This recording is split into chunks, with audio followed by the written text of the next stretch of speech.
Uy, may na-discover kaming underrated na kainan dito sa 223 sa Luisoy Road, may Kawayan, Bulacan, na sislingan, na only gravy, na only soup pa, at only rice pa din.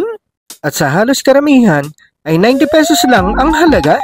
At dahil ani lahat, ikaw na ang bahala kung gaano mo gusto kumuha ng soup, gravy, at kanin sa abot makakaya ng tiyan mo. At kahit laniha pa ito, ay panalong-panalo ka pa sa lasa at hindi mo sasabihin na ikaw na mag-a-adjust sa taste mo. Hindi ko akalain na may panlaban pala kami dito sa May Kawayan na kahit underrated ito at hindi pa nakikilala, ay talagang babalik-balikan ng mga customers, hindi lang sa Anli kundi sa panalong lasa nito.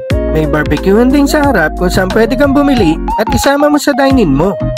At pati sa sobrang enjoy ko sa pagkain, pati ang gravy ay pinuhos ko sa kanin ko. O mga kabaryo, sigurin nyo na at tikman ang sislingan na, anlihan pa, dito sa May Salusoy. Please follow, like, and share para makarating din sa iba.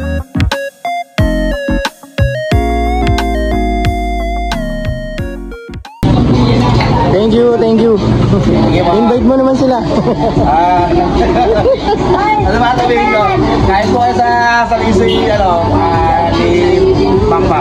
Yung lugar. Stop. Okay. Visiting house po. Thank you.